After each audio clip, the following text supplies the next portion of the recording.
I got a top 10. Got my motivation high for my top 10. Gotta learn from the wise women and men. All my life, like na na na na. For my top 10, top 10, top 10, na na na. This one's for my top 10. Hey, it's Evan Carmichael, and I make these videos because chances are you are the most ambitious person in your circle, but you know you're capable of more. And you get that push by surrounding yourself with the best. So today, let's learn from one of the best, Gary Vaynerchuk, and my take on his top 10 rules for success. Enjoy. Okay, let's kick it off with rule number 1. Be grateful. Let's come out of this leaning into humility and gratitude, and that will be the springboard to everything you want. If you can, just be grateful. Yes, you lost your job or your business is not as good, but your grandfather didn't die from Corona. You know, just be grateful. Grateful for the time you're spending with family now, grateful for the innovation time, the thinking time. I'm sleeping more than ever. I put on a couple pounds, so I got to be a little bit more careful, but I'm gaining real muscle. I'm starting to really do it. Strong, out here. man. Let's play some ball soon. I'm going to dodge you on that. You're too good. But gratitude and humility. Rule number 2, have no regrets. Other people I'm watching here are 24 and are regretting shit already. I'm like, okay, I need to help them think about this because that's a bad framework. Because if you regret, if you're that insecure, if that's your perspective, then you have no right answer. Because if you go and travel and you're 34, whatever you are financially or professionally at 34, you're like, I should have worked more, f*** Argentina. If you know, or if you do the other thing and you work your face off, you'll be like, I ended up just like Gary. All my friends had fun, and yeah, I got $1 million in the bank, but I'm sad because I wish I went to the beach more often. So either you're in that framework or you're not, which is a great way to put a bow on everything I've been telling you. You want to blame other people, the government, Google, knock yourself out. You will go to the grave blaming somebody for something. Rule number 3, love the game. I think people have now aspired to be an entrepreneur when they're not, and those are the people that are going through depression, are suicidal, are unhappy because they're in a game that doesn't match them. So when I say that, it leads, I'm playing chess. It's never a one size fits all. I want to see what the person says next. I'm looking for the tell. Got it, brother? Yeah. I'm like, you know, well, listen, don't overstress. You got patience. Your 20s is a good high risk, high reward time. If it's in you, if you said that to me, if Gary said to Gary, yo, go to Europe, go this, I'd be like, f you. Right, me too. Well, that's what I'm looking for. Okay. Because when the kid says, yeah, you're right, I'm like, I couldn't, and I couldn't breathe. Yeah. And I couldn't breathe. Yeah. I had to do it every second. I couldn't breathe. This is when you're a natural purebred, you're in Beyonce, LeBron, Pablo Picasso category. You're an artist. Yeah. You're an artist. There was no choice. I'm not doing this for the flex or the gram or the money or the house or the jet I don't want a single thing. I don't want to be part of any exclusive club. I don't need an island. I don't need a house. I need the game. Yeah. I need the game. Rule number 4, break the patterns. Sales and marketing is mixed. And that means you're actually doing sales.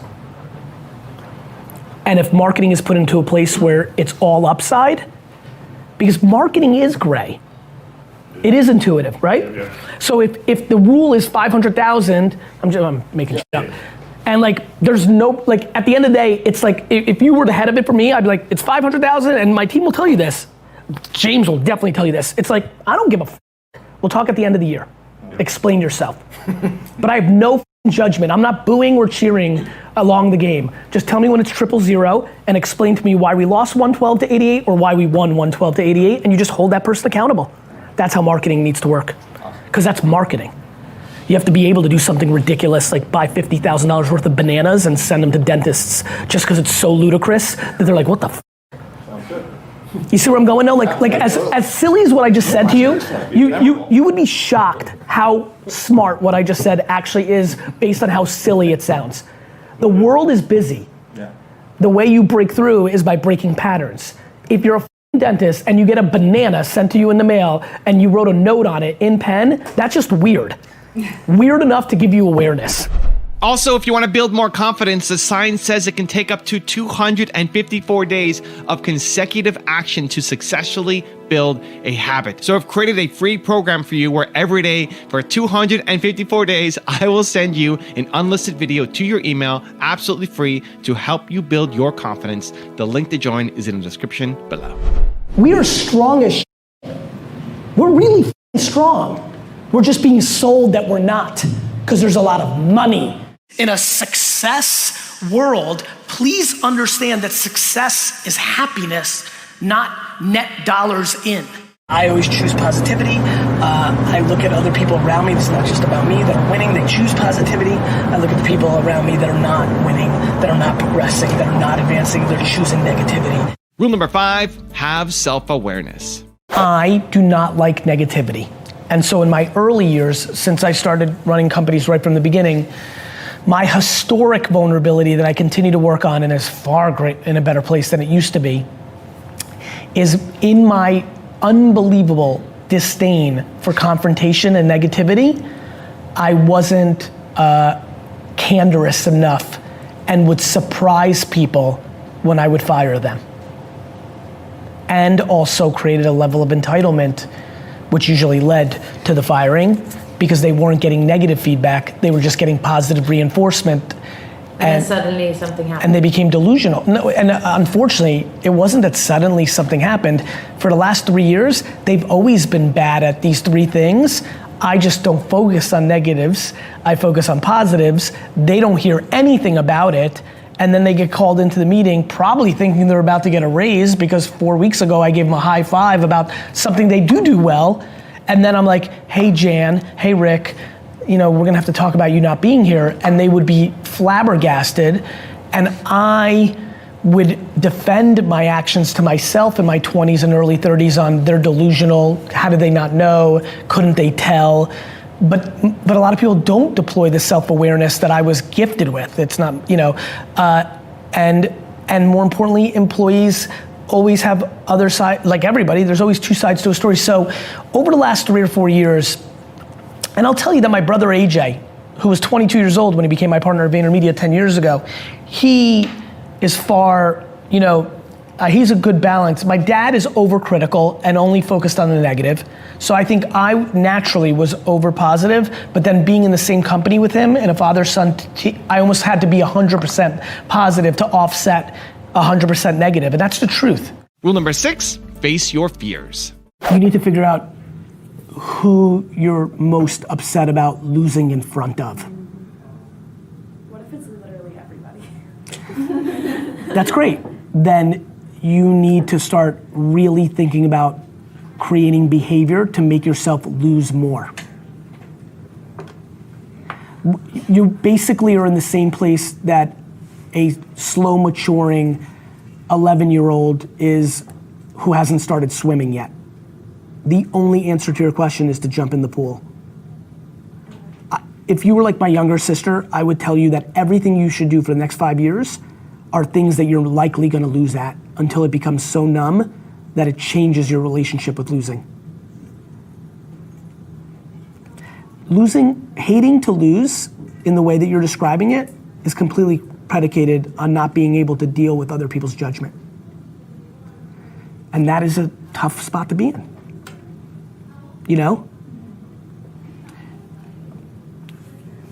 You gotta reconcile that with, I'm probably the most competitive person I've ever met. Or just in the mix with the other people. So I'm trying to win. I don't want to lose, but I respect the game enough to accept it, and I weirdly get good tingles from it because it excites me to try again. Rule number 7, follow the 80-20 rule. Everybody f***s up marketing because they're gonna always lean into sales because they need to hit short-term objectives. The end. That's where leadership has to come in and create rules for engagement. That's why I love 80-20. It's why I love Army and Navy SEALs. It's why I win. I create businesses like Vayner that is my foundation of 80, and then I taste with 20% around it. That's how VaynerX got built, and then even outside the Vayner universe, that's how the K-Swiss and the Empathy Wines and all that, this is how it all works. That's marketing. Because everybody's a sales, like you're a sales organization. So let's put a little fund on the side or a little team on the side, and that's marketing. And if it goes to dead zero, you've decided at the macro level that $800,000 to dead zero is super fine by me, because you know it's not gonna be dead zero, but now you've created autonomy and lack of confusion and to actually make that happen. Rule number 8, be practical. If you actually knew that you would never find out what the alternative was, would get real good. You know how easy it is for me to make decisions? Super easy. Do you know why? I wouldn't know what the alternative was. You don't overthink it. Because it's not practical. I don't have time to dwell on the fact that I passed on Uber twice, which was my best friend of any investment that I made. Every person I invested in was not as close to me as Travis was, and for some miraculous cosmic reason, I passed on Uber twice, which means that my $50,000 investment, which would have been worth $700 million today, didn't happen. And when I tell you I don't think about it at all, here's why. I'm smart and thoughtful enough about knowing how life works. Had I made that investment, everything would be different. Maybe I'd be going to India to give a keynote about that investment because I would have much bigger profile, much different resources, and maybe in that private flight, maybe that flight would have gone down and I would be dead. So you just don't overthink the other possibilities, because I always find that that's hard. It's the biggest weakness everyone has. Yeah. They're trying to spend time on something that doesn't exist. There is no time machine. Sorry, you picked the wrong school, or sorority, or girlfriend, or major. Sorry. What are we gonna do? We're gonna build a time machine here? That's your practical optimism? Sure is. Because it's both optimistic and way more practical. Rule number 9, treat your employees well. What is the one piece of feedback you're most curious The to get? truth. Yeah, but about what? Whatever the hell is in front of them. Running an operation is not a education or philosophical exercise. What do I want? I want to know exactly what is an issue operationally right this second to you from your perspective in you running your world. And how can I help?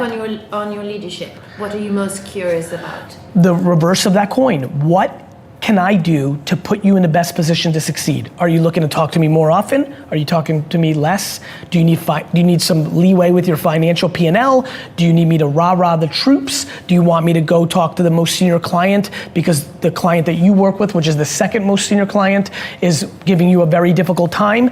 I am in the ambulance, firefighting, emergency doctor, bat phone business. I am only built to act in helping for you to succeed within this framework. And rule number 10, the last one before a very special bonus clip, is build momentum. The things we said no to that were actually the trigger to a hotter, to a streak, to a heater, that we said, I hope that heaven is where it shows you what life would have been based on choices. I love that I didn't go to some night where at night would have been these two people that would have made this deal with me. Like, I love knowing that like momentum is based on choice, that I've missed momentum many times in my life, and that I've gotten momentum many times in my life. And I love that part of the game actually, which is like decisions actually matter. And sometimes when you have the humility to go to a thing that doesn't seem right, you get something that triggers a domino. And sometimes when you go to something, you're like, I remember sitting down, there's one meeting I remember very vividly with Howard Schultz. I had a meeting with Howard Schultz to kind of I was getting hot, getting in this, and like I got connected. I remember sitting 4 minutes before it. I'm like, I'm about to walk in here and I'm about to blow this dude's face off, and it's going to be a foundational thing. I walked in, we had a 15-minute meeting, 20-minute meeting, and nothing's happened. And I didn't feel like I had an off day. I felt like I gave it, but it didn't click. Whereas when I went to go see Jimmy Iovine for this meeting, I'm like, I'm going to blow his face off. Within 3 minutes, he's like, you're next Simon Cowell. And he casted me in the Apple show, Planet of the Apps, with will.i.am, Gwyneth Paltrow, and Jessica Alba. And if that show actually got seen, unfortunately, it was before all the OTT stuff and the way TV, like that would have been right. And that would have been one of the moments. So, the reality is that wow, Wow. You know, like I love that kind of shit. And then I'm trying to think of like something good where like, who'd I meet randomly? Like I'm trying to think of a real logical thing. Well, you know, I took a meeting with the Jets president at a bagel store because he wanted to sell me a skybox. I told him about where the world was going. We became great friends. That's Matt Higgins, who's on Shark Tank, who's Steve Ross's right hand. That led to him leaving the Jets years later, going to Steve Ross and Dolphins. That became the gentleman who bought a piece of my company. And like that bagel meeting became a monster meeting for me. And I didn't know who Matt Higgins was going into it. So I love chance. I love momentum, and I love what starts momentum. That's where I just took this. Yeah. I agree more than to remind everybody right now, say yes. You know, one thing that I hate about people that haven't achieved anything and people that have achieved everything, they overvalue their time. And it's a tricky one. If you haven't gotten there yet, people are like, Gary, I'm not doing that pro bono work. I should be compensated. I'm like, bro, your work's worth nothing. Like there's 700,000 video makers that I can tweet right now. Like, sorry, like when your work's not worth anything, like no humility. And then again, no humility. When people get fancy, I take so many small meetings. I do so many things like Tea with Gary Vee in the morning during this COVID crisis to like just help. And once every 8,000 times, it helps me. Now I've got a special bonus clip that I think you're going to enjoy. But before that, it's time for the question of the day. I want to know, what was your single biggest takeaway